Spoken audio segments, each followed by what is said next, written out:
Australia's crypto tax rules are about to get a major upgrade, and the Australian Tax Office, or ATO, is getting a whole lot more power. If you're an Australian crypto investor, the way you report your taxes for the 2026 financial year is going to change dramatically. This isn't just about new forms, it's about unprecedented data access for the ATO in this video. We'll break down the proposed digital assets framework, explain what the AFSL mandate means for exchanges and for you, and refresh your understanding of Australia's core crypto tax rules. We'll also dive into complex areas like D and NFTs, so you can stay compliant and avoid harsh penalties. Let's get into it. The days of crypto exchanges operating in a regulatory area in Australia are coming to an end.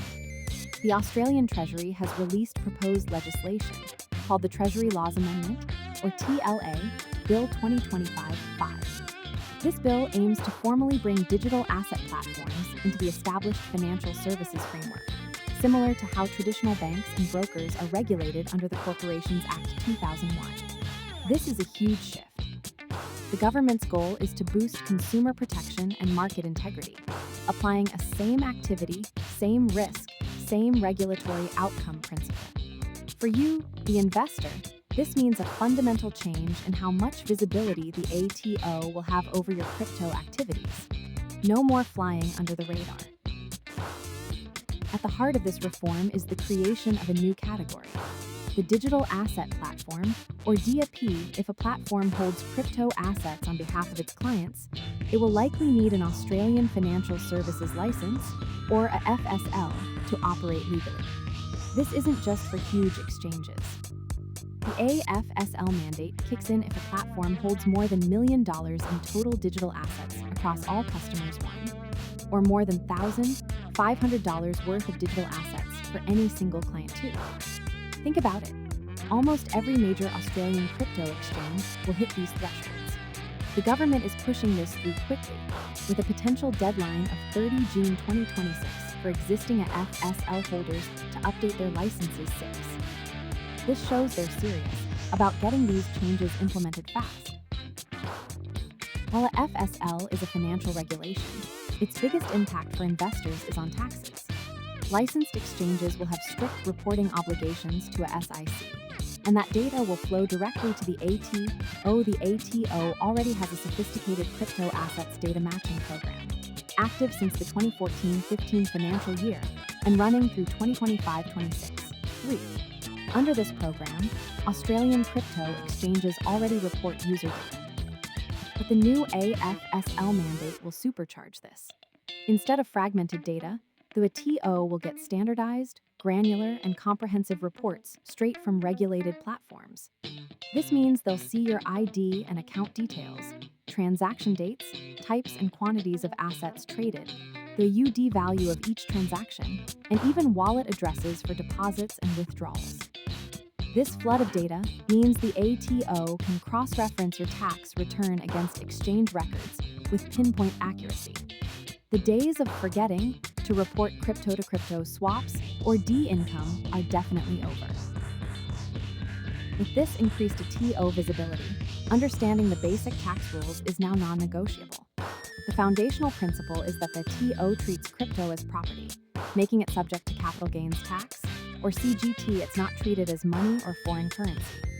This means selling crypto for UD triggers a CGT event. Swapping one crypto for another, like BTC to ETH, is also a CGT event, and often the most commonly missed one. You've disposed of the first asset. Spending crypto on goods or services, or even gifting crypto to someone, also counts as a CGT event, with the proceeds being the AUD market value at the time. On the income side, receiving staking rewards, D yield, interest, or most airdrops are considered ordinary income, taxed at your marginal rate based on their AUD value when you receive them. Now, for some good news, there's the 50% CGT discount. This is a powerful benefit for crypto investors. The TO confirms that if you hold a crypto asset for more than 12 continuous months before disposing of it, you only need to include 50% of that capital gain in your assessable income for. This can significantly reduce your tax bill. However, many investors accidentally reset this 12-month clock. Remember, a crypto-to-crypto swap is a disposal. If you swap your Bitcoin for after, say, 11 months, you lose the discount eligibility for that Bitcoin.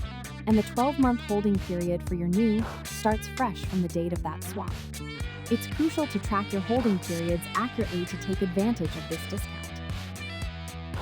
As the ATO's data matching capabilities grow, correctly classifying complex transactions becomes even more crucial. Areas like NFTs, and tax loss harvesting are under intense scrutiny.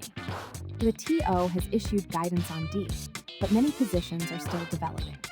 For example, providing liquidity into a pool, like is likely seen as a disposal of your original tokens and an acquisition of new LP tokens, triggering an immediate CGT event.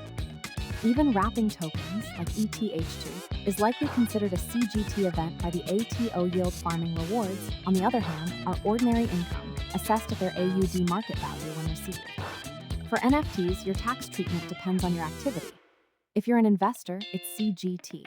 A creator, it's ordinary income, and a frequent trader, it's business income. Tools like dTax can help you navigate these complexities. It supports 22 blockchains, needs fact-check, including all major EVM chains, Bitcoin, and offers 13 cost basis methods, including the UCGT discount method. It can automatically categorize your D transactions and track your NFT sales. Check out .com, it's open source and free to start. As the 30 June end of the financial year approaches, some investors might consider selling assets at a loss to offset gains. This is a legitimate strategy known as tax loss harvesting. However, a wash sale is not. A wash sale happens when you sell an asset to create a loss, then immediately buy back that same or a substantially identical asset. The ATO views this as attempting to manipulate your tax position without actually changing your economic exposure. While there isn't explicit wash sale legislation for crypto in Australia like in the US, the ATO can still disallow such losses under general anti-avoidance provisions. With their enhanced data matching capabilities, detecting wash sales will become much easier. It's always best to consult with a tax professional before attempting complex tax loss harvesting strategies. Let's answer a couple of common questions. First, does the ATO know if I'm doing wash sales across different exchanges? With the new AFSL framework and supercharged data matching, the ATO will have far greater visibility across all regulated exchanges 3. While they might not see every single wallet address you control, if you're trading on multiple licensed platforms, the data will consolidate, making it easier for them to spot patterns like wash sales. So yes, they'll have a much better chance of knowing.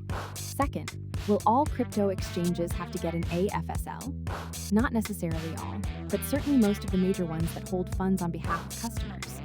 If an exchange holds more than $1 million in total digital assets or $1,500 for any single client, it will likely need 112. This covers most centralized exchanges.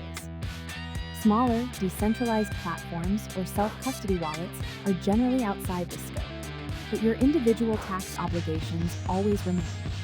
dTax can help you compile an audit defense PDF needs fact check with full transaction registers and on-chain provenance, which is incredibly helpful for any ATO examination.